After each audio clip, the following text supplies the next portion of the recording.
Quels sont les auteurs de ce couteau à Bretagne? Bon, nous sommes une bande des quatre, donc plutôt anciens, en fin de carrière, si je puis dire, avec une certaine expérience, des expériences diverses, à la fois dans le champ universitaire, le champ de la recherche, le champ économique, pour au moins un des collègues, le champ aussi politique, au moins pour deux d'entre eux, qui avons eu des responsabilités, tant à la Rennes Métropole pour Jacques de Certaines qu'au niveau de la région Bretagne pour moi-même. D'accord. Et d'où vous est venue l'idée de réaliser ce livre? Bon, c'est l'un de nos collègues qui nous a proposé de réfléchir un petit peu sur la situation de la Bretagne à un moment où il nous semblait, à travers des échanges qu'on avait pu avoir comme ça, que cette situation entrait dans une période critique. Période critique, ce qui ne veut pas dire que la Bretagne soit une région actuellement sinistrée. Vous connaissez les indicateurs généraux. Notre taux de chômage est plutôt plus bas que la moyenne nationale.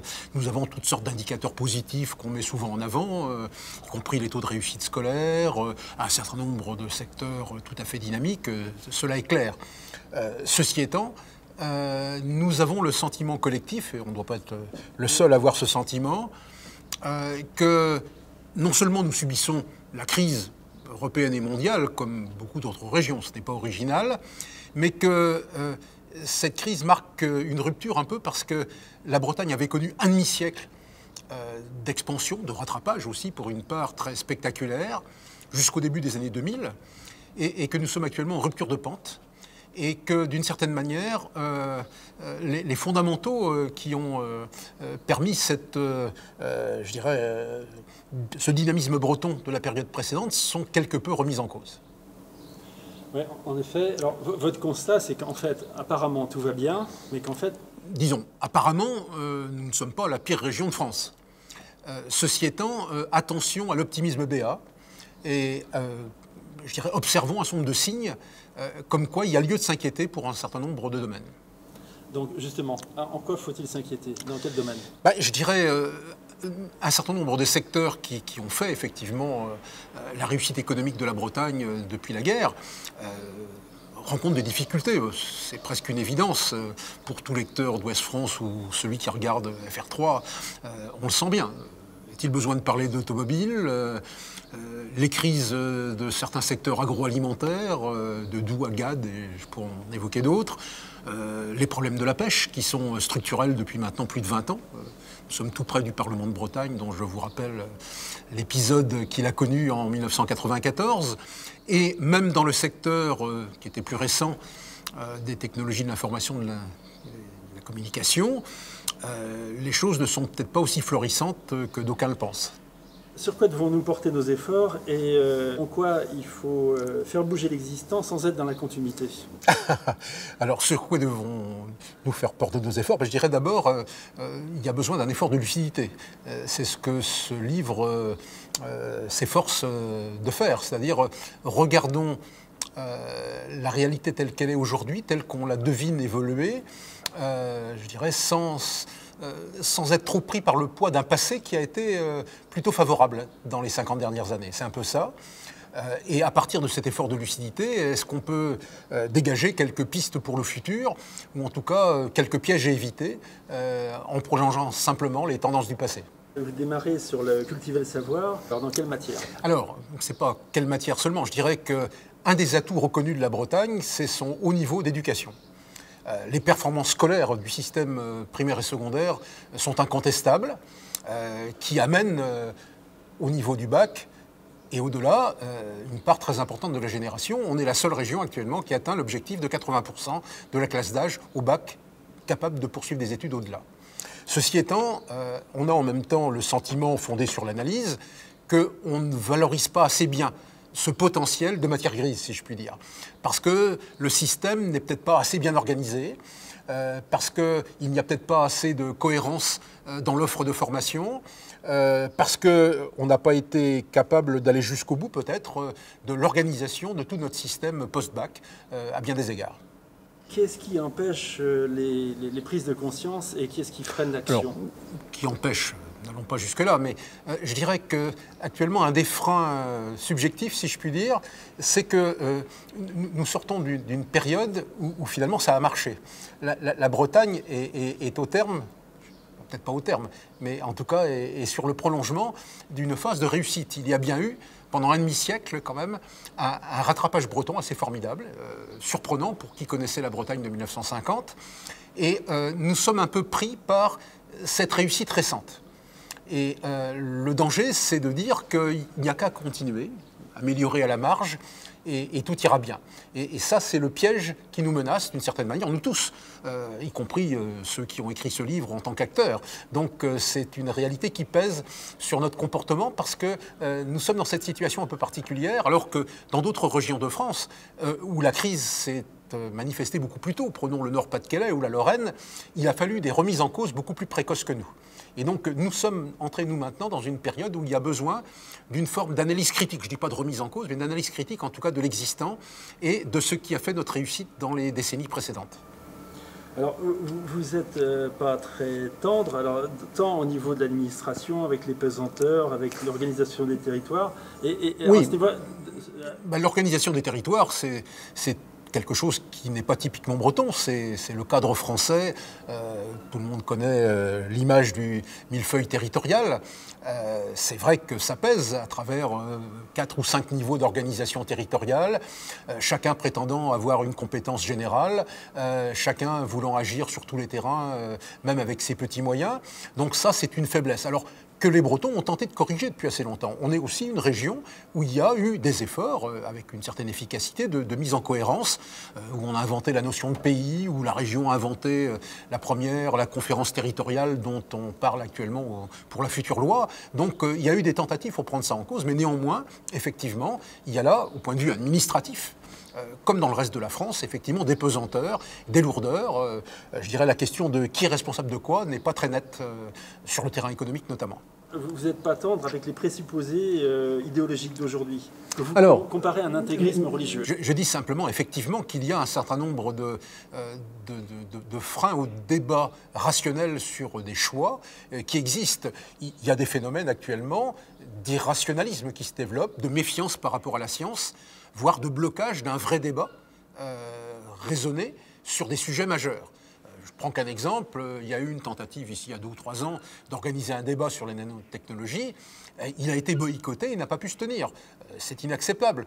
On n'a pas pu vraiment avoir un débat organisé aussi sur la question des OGM. De même, y a-t-il un vrai débat ? Il y a des affrontements, mais y a-t-il un vrai débat autour de la question d'un aéroport international dans l'Ouest ? Il ne me semble pas. Vous voyez, il y a toute une série de sujets qui apparaissent comme des tabous ou des terrains d'affrontement purement idéologiques. Donc ça nous paraît un obstacle.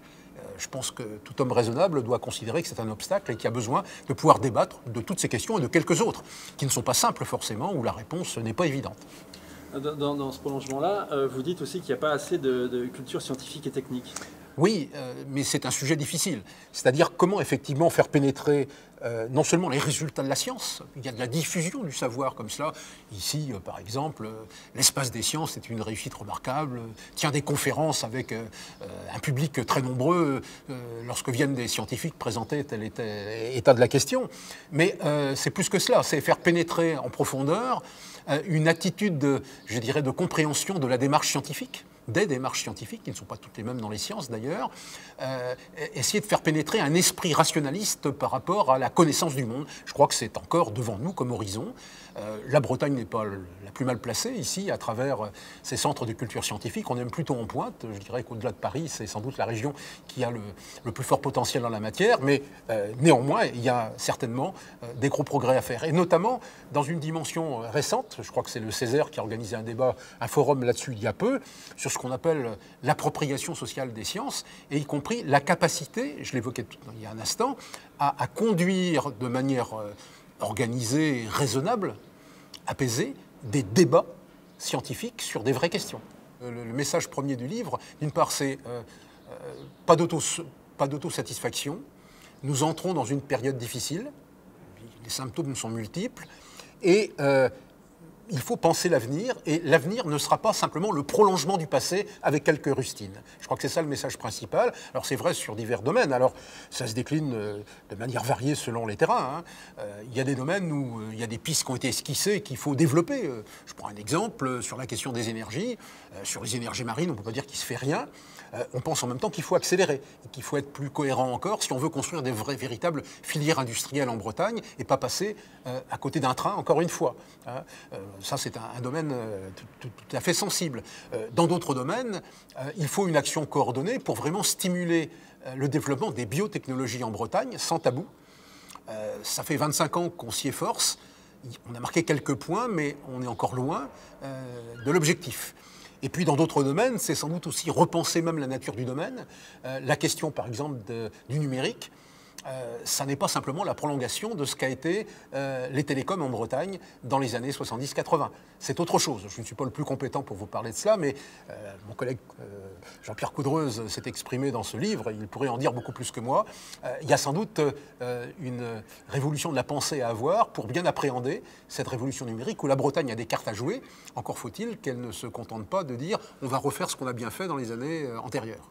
La prise de conscience doit être globale pour tous les citoyens. Ce livre s'adresse à tous les citoyens bretons qui s'intéressent à l'avenir de leur région, et nous savons que les Bretons s'intéressent à la Bretagne. Donc le public potentiel est large, mais évidemment il concerne de plus près tous ceux qui peuvent peser immédiatement ou à court terme sur cet avenir de la région. Alors ça peut être des élus des différentes collectivités, c'est des représentants de l'État, les gens qui travaillent avec les préfets, le délégué à la recherche, c'est des acteurs académiques, les universitaires, les chercheurs, les responsables de labos, les gens qui sont dans les structures d'innovation, et elles sont nombreuses en Bretagne, et puis les entrepreneurs. Alors les entrepreneurs, c'est pas seulement les patrons de grandes entreprises, c'est tous ceux qui sont en situation de pouvoir, y compris, créer leur activité.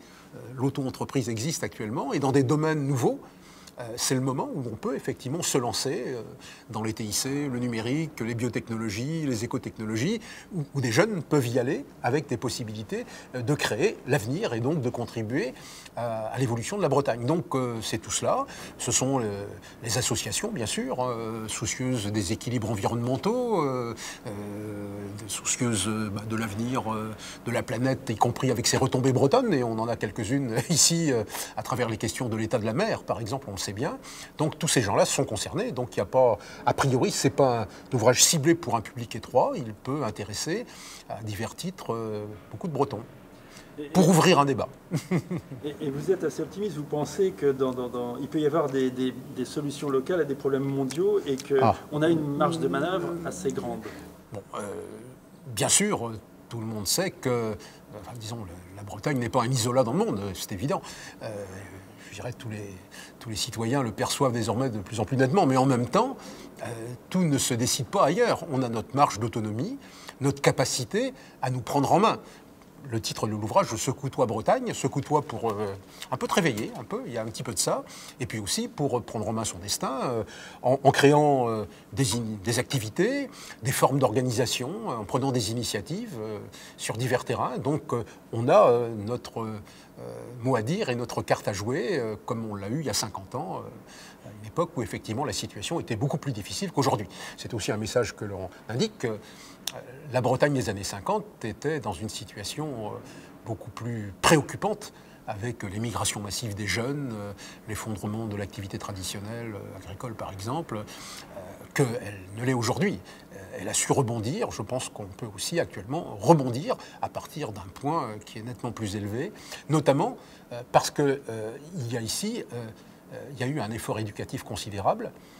Il y a un potentiel de matière grise, il y a une jeunesse aussi. La Bretagne a sa population qui augmente, elle attire toujours, elle est en croissance démographique, ce qui n'était pas le cas il y a 50 ans.